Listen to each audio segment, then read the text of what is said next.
Добро вечер, почитувани гледачи. Добро дојдовте во уште едно само интервју. Наш гостин вечерва Ивица Томовски, директор на службата за општи заеднички работи, член на Централниот комитет на ВМРО ДПМН. Добро вечер, благодарам што ја прифативте поканата. Добро вечер, Гоце, и благодарам за можност. Имаме повеќе теми да разговараме од вашиот делокруг. Водите институција, таму директорите нешто многу не се прославуваат. Двајцата ваши претходници, и Пеце Мирчевски од СДСМ и Васе Доневски од ВМРО ДПМН, завршија со кривични пријави. Не ви беше малку шубе да прифатите оваа функција?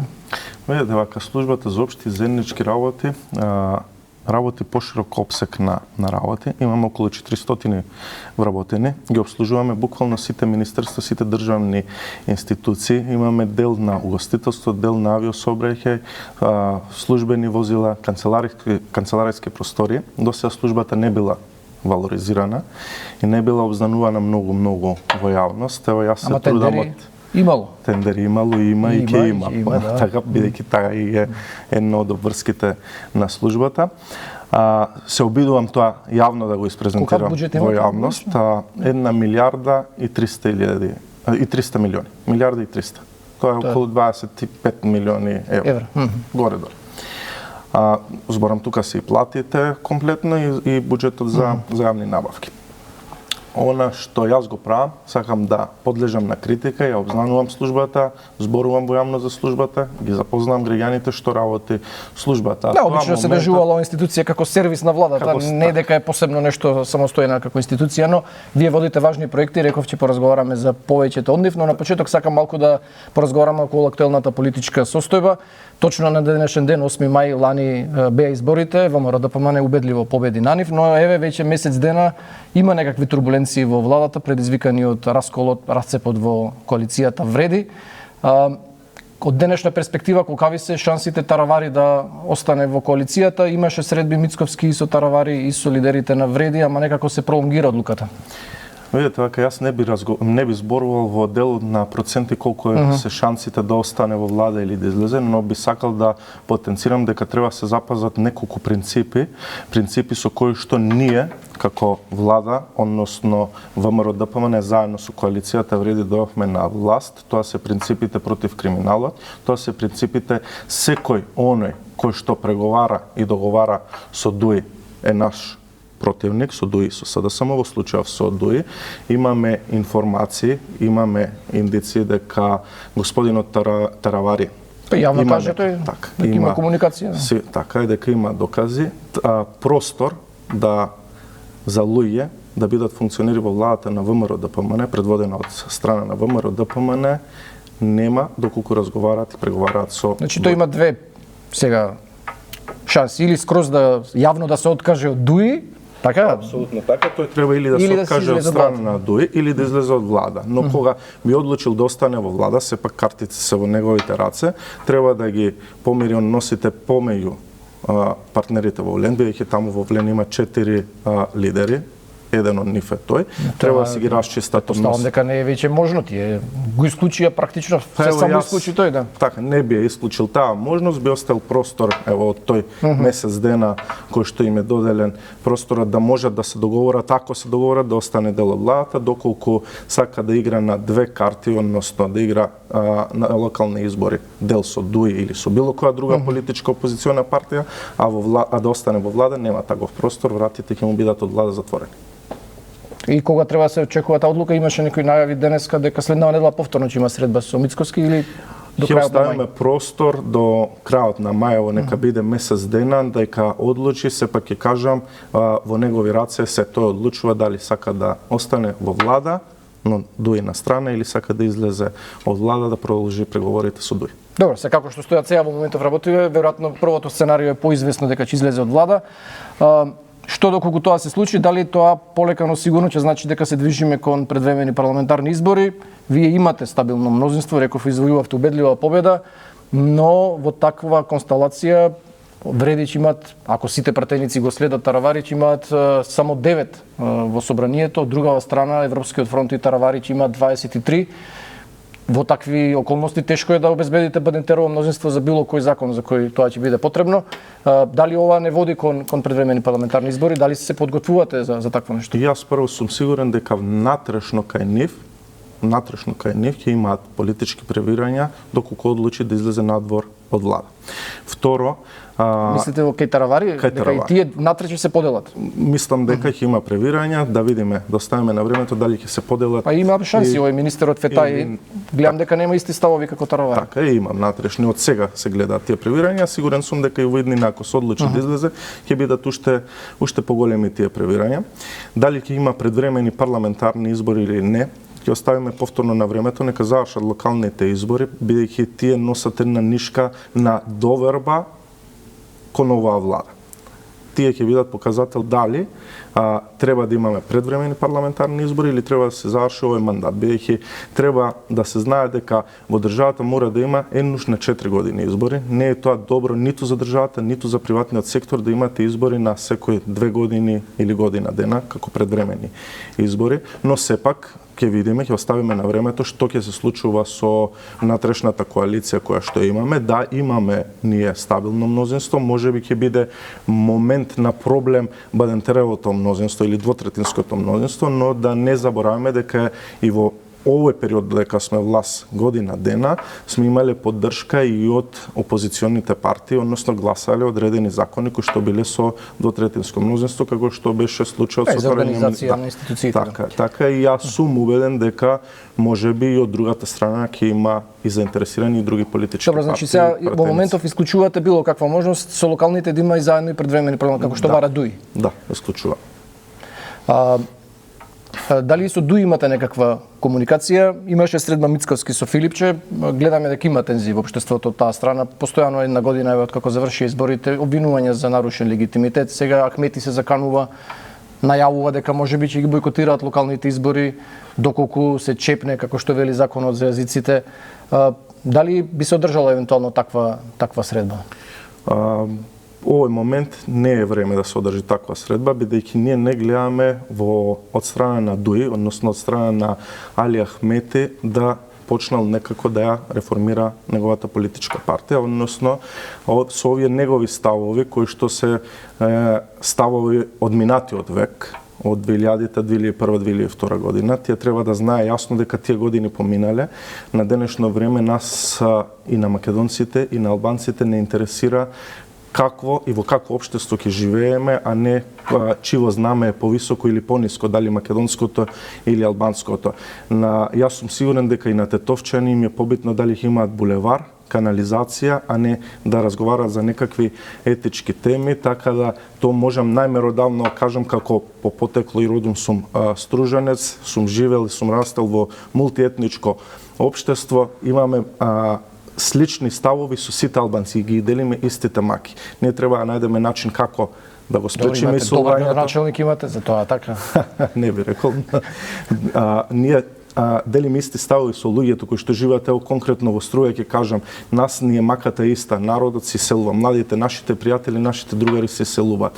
Ние се бориме да ги задржиме младите тука, да направиме некој проект плюс, а не да се препукуваме на ако ве разбирам добро, значи вие во целости отфрлате можноста за коалиција со ДУИ во било какви околности, ако проложи овој расцеп, да речеме хипотетички во вреди, може да се случи ДУИ да извојува убедлива победа на локалните избори. Сега, што во тој случај? Може ли да се повтори 2008 година и да го смените коалициониот партнер, тогаш бевте со ДПА 2 години, па потоа ги земавте ДУИ? Не верувам во тоа, доколку господинот Таравари се одлучи на чекорот да ја напушти владата, јас сум сигурен дека ќе му падне рейтингот, а рейтингот на овие останатите 3 лидери ќе порасне. Убеден сум во нивните победи на локалните избори, нормално со наша поддршка во оние средини каде што можеме да ја дадеме таа поддршка, и сум сигурен дека секој оној кој што ќе биде противник на ДУИ и на СДСМ ќе биде наш партнер. Значи Таравари не може да се надева дека ќе му дадете поддршка за неговите кандидати, зашто неговата логика беше исто како знам, ќе одиме со своји листи, а за градоначалници ќе не поддржи ВМРО да помане таму каде што ќе апсолутно не, доколку напушти на по овие гледишта кои што ги гледаме сега. Значи вие ќе застанете зад кандидатите на вреди. Апсолутно. Во доминантно албанските средини. Да, бидејќи тие нас не се коалициони партнери, со они сме дошле заедно на власт, сме се бореле против овој криминал, против кој што сега се бориме и не може ние да соработуваме со истиот криминал, а криминалот има име презиме. Добро да го знае и тоа во равенката која треба да си ја реши. Докаде сте вие со подготовките за локалните избори, кога ќе ги објавите кандидатите? Слушнавме денеска Филипче и покрај вашата увереност дека ќе победите убедливо, вели дека анкетите не се баш такви какви што ги представувате. Така го слушнав таа изјава каде што вели не покажал никакви анкети, го повикувам јавно да ги обзнане кои се тие анкети и да ги видиме дали од која дали се од некоја меродавна институција која што може да ги даде тие анкети, но јас го убедувам дека не е тоа така, бидејќи доколку беше тоа така, денеска ќе имавме уште не денеска, уште вчера ќе имавме протести по улиците и барање на предвремени парламентарни избори за да Добро, се тој не рече дека води СДСМ, но рече дека не се такви какви што вие ги представувате. 4:1, 5:1 таму колку беше. Многу поголеми се и ќе бидат допарва поголеми, особено во периодов кој што следи каде што се случува една градежна експанзија секаде во општините низ држава. Јас сум убеден дека нема да го повториме тој исти број, него ќе го зголемиме бројот на општини кои што сме ги добиле како политичка. Кога ќе ги објавите кандидатите? Видете, вака кандидатите кај нас треба поминат филтер, односно треба да исполнат 3 параметри. Првиот параметар е да поминат на анкети, на јавно мислење. Тоа е јавно мислење. Тоа го правите? Се отпочнуваат постапките, ќе почнат за брзо да се прават анкетите. Прво да видиме народот што мисли за тие кандидати. Веќе имаме потенцијални истите кандидати и имаме плюс нови потенцијални кандидати. Овие што се сега не влегуваат со некаква предност и тие имаат ќе бидат со исти шанси како сите други. Подеднакво исти шанси ќе има, нема да им биде ниту хендикеп, ниту предност има да им биде. Вториот параметар е да ги поддржи структурата, односно партиските, општинските комитети, местните комитети, она наша база, која што традиционално ја прашуваме и се го креираме мислењето за потенцијални кандидати и резултатите, оние релевантни резултати кои што ги постигнале до сега, зборам за актуелните кандидати. А за Скопје, сигурно нема да ја поддржите Даниела Арсовска. Кога ќе изберете меѓу, јасно е тука дека двајца се истакна Перински и Георгиевски, кога треба да биде донесена таа одлука? Исто и за тие двајца, ќе чекаме да кажат анкетите, релевантните овие податоци кои што треба да ги исполнат. Јас ве убедувам дека кој да биде од нив ќе се поддржат еден со друг од тие двајца, бидејќи имаат заедничка цел, заедничка мисија да поразиме СДСМ за градоначалник на градска. Добро, сад Даниела Арсовска не е сада само во Скопје. Па мислам дека нема да се кандидира Даниела Арсовска, лошо помена на последните парламентарни избори, затоа го споменувам СДСМ.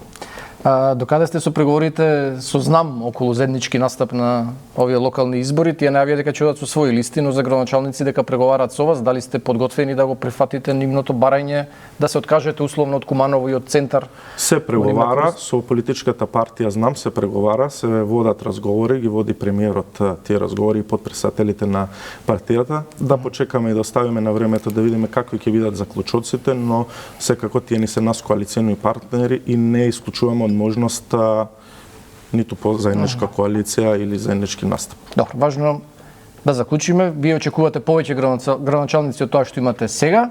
Сигурно тоа би било успех за вас на овие избори и дефинитивно нема да има предвремени парламентарни избори заедно со локалните. Не исклучувате можноста да има понатаму доколку таква биде политичката констелација. Така е. Добро.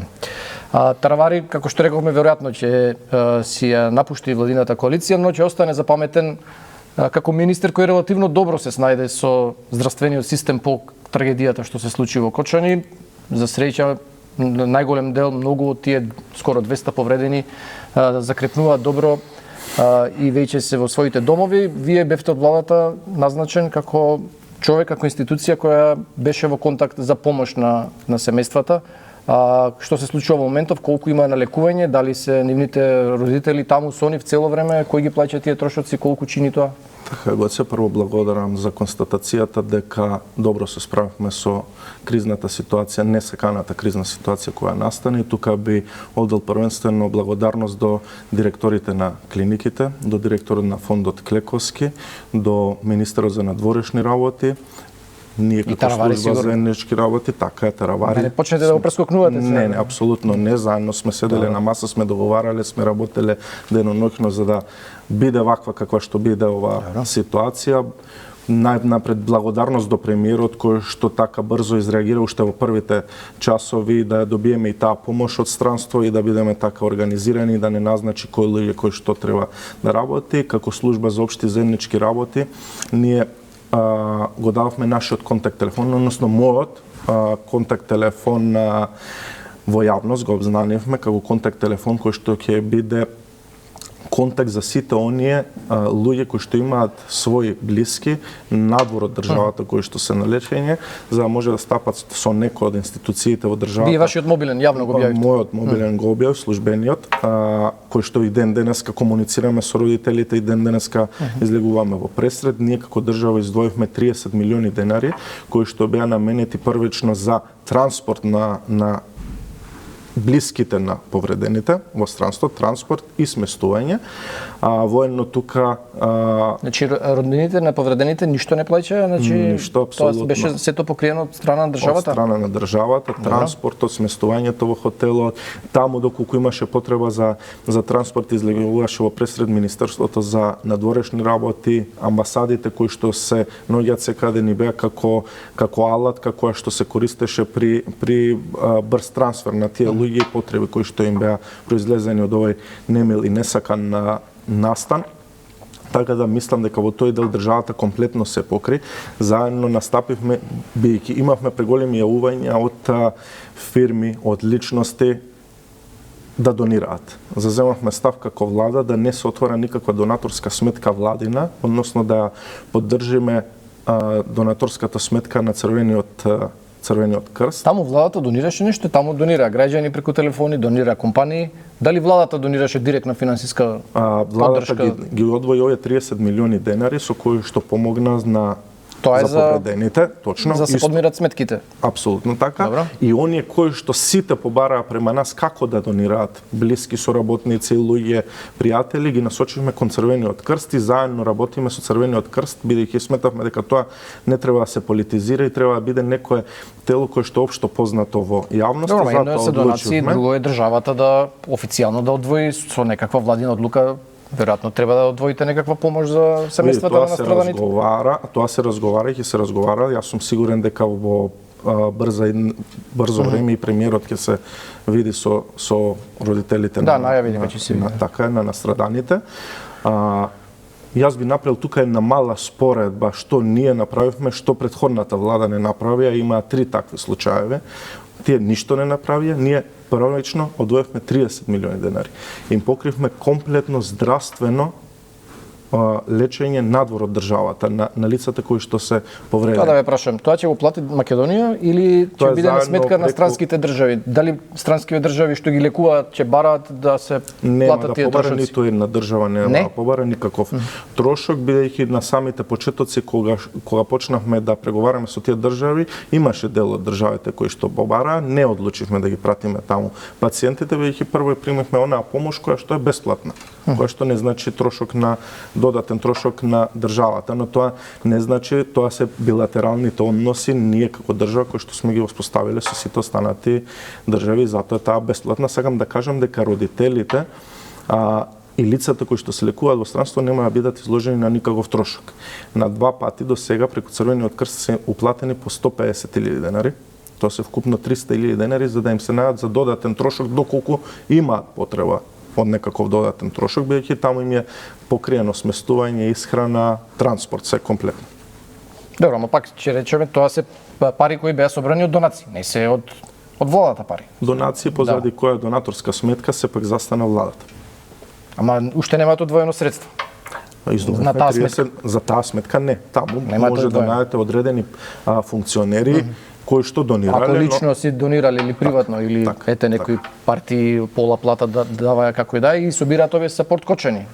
Али официјално како влада нема. Колку има моментов на лекување, имате ли информација? За некои веројатно ќе треба подолг третман на лекување. Така, последната информација која што имам пред да дојам тука, 17 лица, 18 беа до вчера, денеска треба да бидат 17 лица кои што се лекуваат се уште во странство.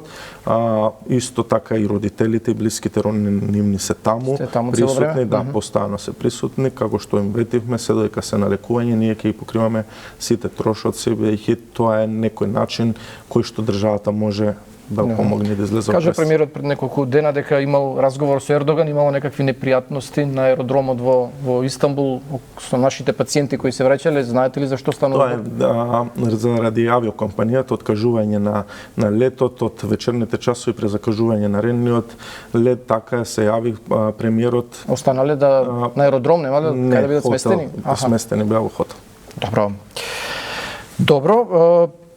Филипче денеска понуди да се донесе посебен закон за настраданите во Кочани. ВМРО ДПМН, ако добро сваќам, првично го отфрла овој предлог. Зошто го предлага Филипче или решението не ви се бендисува? Не, затоа што е класично политиканство и политика во прашање. Не е тоа дали сака се помогне или не. Имаше можност такво решение дека е подготвен да го пушти во редовна постапка, да седнете. Можеше тоа да го направи уште кога се запали модуларната во Тетово, каде што тој беше министер, но не го направи. Затоа сметам дека е чиста политика и политиканство. Владата мислам дека соодветно се справува и ќе се справува понатака со овој несакан настан. Добро. Имаше протести после оваа трагедија што се случи во Кочани. Граѓаните на тие протести побараа системски промени, да се смени нешто во државата. Вие постојано повторувате, инсистирате на тоа дека нема да биде како до сега. Тоа стана позната таа изјава на Али Ахмети, но за жал некои пракси натаму продолжуваат. Например, овие функционерски екскурзии. Последно имаше многу реакции околу патувањето во Јапонија на Експо. Дали тоа вие го организиравте како служба или? Не, како служба не сме организатори на Експо. Можам да кажам дека тој настан е предвиден уште од минатата влада. Тој беше еден од првите тендери кои чинам дека беше веќе во ЕК и почнат за да се реализира за Експо во Јапонија или кај беше, Осака. Но не знам таму, не верувам дека пишувало колкава треба биде таа делегација. Дилемите се зошто толку голема делегација. Таму беше поканет премиерот со своја делегација, каде што премиерот од оправдани причини и обврски тука во Македонија не одлета, не замина таму, и предводник на таа делегација беше Министерство за надворешни работи. Јас би се задржал на она што правеле тие таму, тие ја промовираат Македонија. Таму имавме ние Танец, имавме Ѓајковски, го имавме Дурловски, лицата кои што ја презентираат, и би кажал дека тие презентираат, не ја презентираат функционерите. Сега таму имаше многу функционери, сега Муртезани на пример, министер за евроинтеграции, што бара на Експо во Осака и плюс си ја земали сопругата, и сите таму си ги земале партнерите, сопругите. Можам да кажам дека што докажува дека не е толку службено патувањето, туку повеќе туристичко. Трошокот на сопругите кои што патувале таму, не е направен ниту еден трошок од страна на државата. Тимчо Муцунски, како министер за надворешни работи, исто беше со сопругата, од кој што му е покриен трошокот од страна на од организаторите.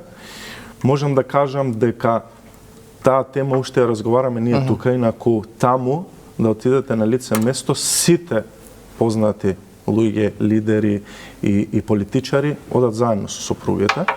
Но, ево, не сум бил јас, па не можам да кажам дали е тоа исправно или не е исправно, но јас би се задржал на тоа што ние правиме како држава.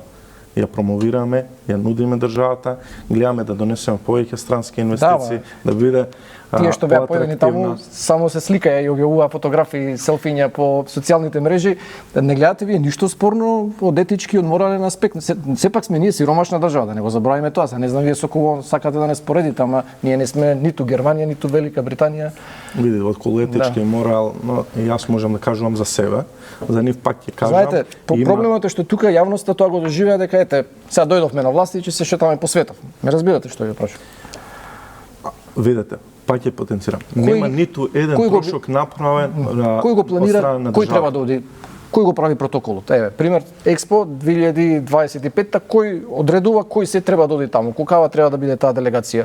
Дали треба да бидат сите тие 20 души таму, да не ги набројуваме кој се беше? Што е нивната улога конкретно таму? Колку тоа ќе чини?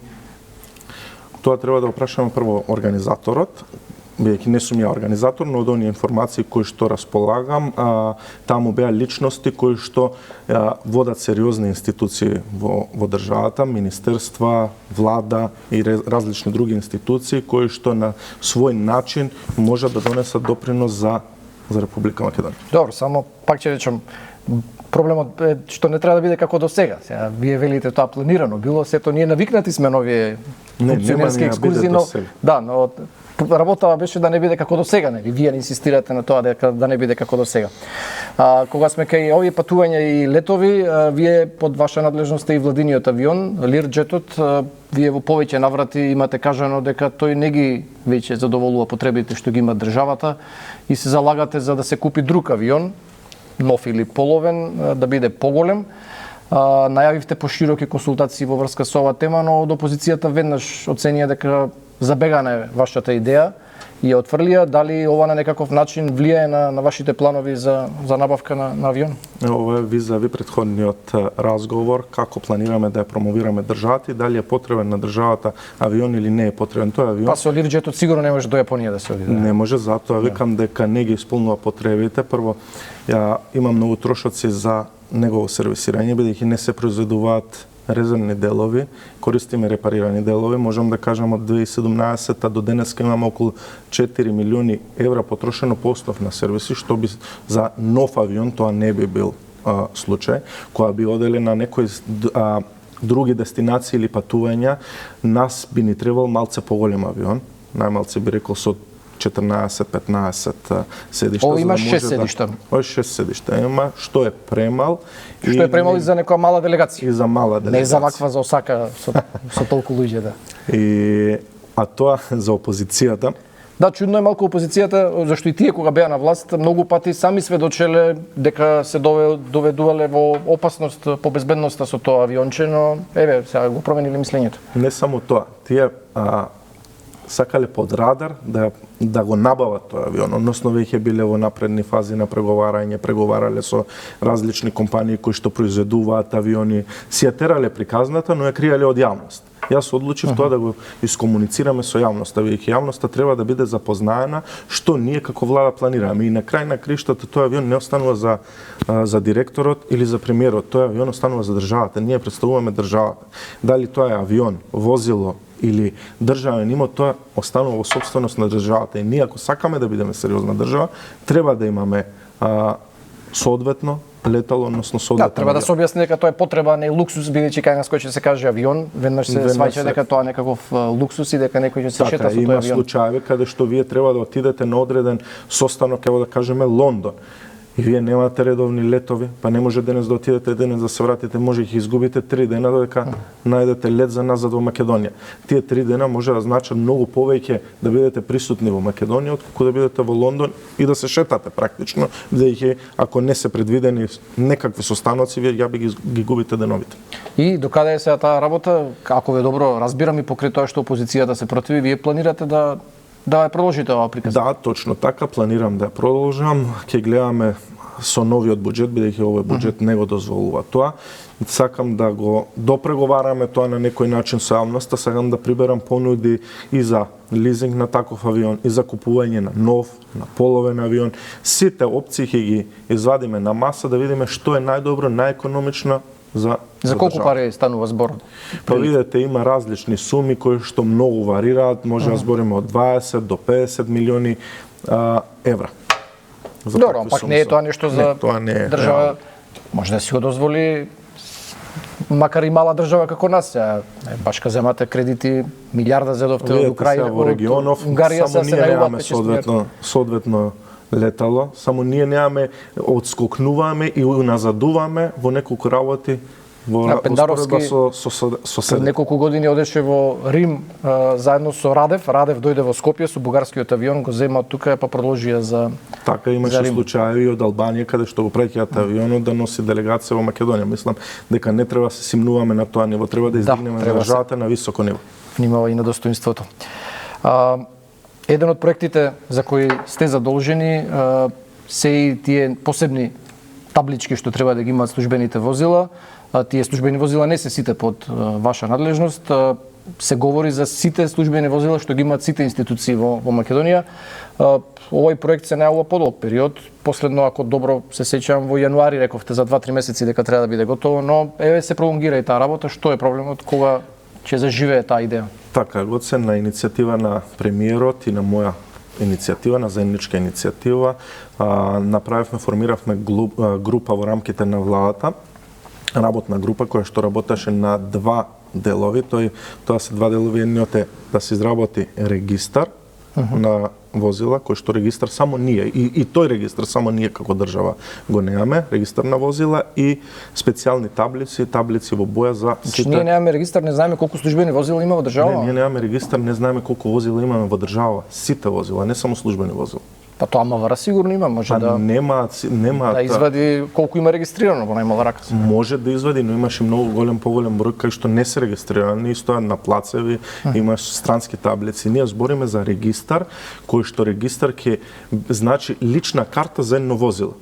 И вие утре као купувач, некој потенцијален купувач на половно возило, ќе може да влезете во тој регистар, да проверите тоа возило како е влезено во Македонија, на кој начин е влезено, со која километража, какви сервиси му биле направени, а не да има сега како во овие случаеви продажба на едно возило на две личности, па малверзација околу делот на километрите, вакви или такви дискутабилни возила. Бидејќи тоа захтева подолго време, повеќе пари да се направи, одлучивме овие два процеси како работна група да ги одвоиме. Прво отпочнавме со процесот на таблиците. Се работи за некаде околу 7.000 возила во цела држава. Тоа се и оние општински возила, од јавни предпријатија возила, државни возила, министерства, буквално сите што се државни. Сите што се во државна 7.000. Горе доле таа бројка околу 7.000 такви возила. Избравме боја, црвено со жолто, така. Направивме правилник, го изработивме правилникот, го дававме до меродавните институции како законодавство, го проверија, дадоа позитивно мислење, го потпиша министерот за внатрешни работи, го изгласавме на влада. И сега каде закочи целата работа, бидејќи требаше да биде реализирано, апсолутно се согласувам. Кога требаше да се печатат тие таблици, немаме таква боја во државата. Не сме набували никош таква боја, па треба да се направи промена на план за јавни набавки внатре во Министерството за внатрешни работи, па треба да се обезбеди буџет за набавка на такво возило, па подлежи на некакви ревизии. Бојата? Да, бојата, конкретно бојата. Па тие таблички ги печати МВР, нели, и тие тендер распишуваат, приватна компанија ги Не, МВР ги прави, овие специјалните таблици. И бојата ја набавува МВР. Затоа и закочен целиот процес, инаку досега ќе беше реализирано, бидејќи ние сме една од ретките влади кои што почнале да работат на тој процес. Многу ситен проблемот. Веројатно ќе се надмине брзо. Ќе се надмине, веќе е во завршна фаза, моментално се наоѓа во Бирото за јавни набавки на мислење да дадат позитивно или негативно дали е тендерската постапка во ред или не. Кога ќе заврши тоа, се набавуваат боите, ќе дадеме со еден заклучок на влада задолжение до сите државни институции во рок од 30 денови да ги променат сите таблиците. Во верувам дека тоа ќе биде за многу скоро време и воедно би сакал да кажам дека не само што ќе се стават службени таблици, ние како служба ќе објавиме еден контакт телефон, мейл адреса каде што секој граѓанин ќе може да пријавува злоупотреба на такви возила. Добро, не може да знае дали е возилото за службени или приватни потреби или партиски, но може да види. Да, кај вас сигурно не е за службени, него е за потреби. Оваа иницијатива произлезе иницијално од антикорупцијската комисија пред неколку години. главниот повод беше злоупотребата за партиски цели на возилата, особено тие што се на власт функционерите обично не знаат да прават разлика дали се на државен или на партиски настан, па си ги користат возилата 24 часа. Ќе биде ова пред локалните избори, барем да се спречат за локалните избори евентуално некакви. Со верувам дека ќе биде. Значи до локалните ќе биде со сите овие бои од одговлекување. Да. Добро. И ако не биде ево во крајен случај ќе најме начин некако сите возила да бидат обележани, да се знае дека се тие државни. Има ли некаква санкција? Сега е така оставено. Се зависно законските норми и правила како налагаат, но секако доколку се најде злоупотреба, лицата кои што ја извршиле таа злоупотреба ќе подлежат на некакви казни внатрешно во институциите. Добро. Вие како служба со години набавувате и возила за високите функционери на оперативен лизинг, тоа е изнајмување практично на тие возила. Од 2012 е таа пракса, како до сега си тера и понатаму, но последниот тендер до душа не е од ваша страна, тоа беше на вашиот претходник Петце Мирчевски распишан, сега возилата стигна неодамна. Главната забелешка тука е дали има некаква здрава логика да се набавуваат, да се изнајмуваат возила. Сега беа Пасати прво неколку години, последниве се Шкода Суперб. Се плаќа 50.000 евра за изнајмување, се вози возилото 3 години, потоа треба да се врати. А тоа возило да го купише од прилика 50.000 евра. Која е логиката да се изнајмува возило ако можеш да го купиш за истите пари? Се согласувам со тоа, тоа секоја ќе остане една тема која што ќе се дискутира во јавност, дали е подобро да се купи возило, дали е подобро да иде на оперативен лизинг. Предпоставувам дека се одлучувале да иде на оперативен лизинг за да се избегне она можност од злоупотреба со сервисите, со резервните делови. Добро, и да имаат секој 3 години нови возила. Види, па викам тоа ќе остане тема. Може треба да имаат нови возила. Така и јас размислувам и со моите колеги на работа разговараме и разгледуваме, уште од сега сме почнати да разгледуваме опција да направиме со финансиски лизинг, не со оперативен лизинг. Оперативен лизинг е практично изнемување на возилото, после 3 години го враќате. Финансиски лизинг е давате одредено учество, плаќате рати, но возилото на крајот како граѓаните што си купуваат. Така. Имате избор да го вратите или да си го доплатите. Така, моето приватно возило е така, финансиски лизинг, го плаќам, па после 5 години останува мое.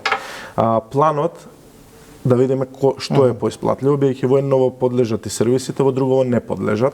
Планот ни е да собереме понуди на пазарот од сите можни возила, не мора да значи дека тоа ќе биде само Шкода и Шкода. Ќе видиме, може ќе го отвориме тендерот да можат и надворешни компании да учествуваат во Македонија, нормално од Европска унија и НАТО земји. Да видиме каква понуда ќе добиеме, да видиме какви ќе бидат пропишани условите. Сакам да го објавиме, како што и кажав, финансиски лизинг, но трошоците за сервис повторно да останат на добавувачот. Сепак се работи за некои 45 возила, не е тоа едно-две возила, па да не можат тие компании да понудат и таква опција, се работи за поголем број на возила. Уште сега планирате промена на моделот? Планираме. Зашто невладините со години алармираат за овој проблем, но никој до сега не ги слушаше, само си продолжуваше тоа по инерција. Добро, околу вашите тендери опозицијата имаше забелешка за тендерот за обезбедување, тоа е некои 1 милион евра годишно, потпишавте договор на 3 години, сега тие некои од вашето семејство поврзуваат, кажа и конкретно име, дека е на некаков начин дел од таа структура во таа компанија, што од ова е вистина?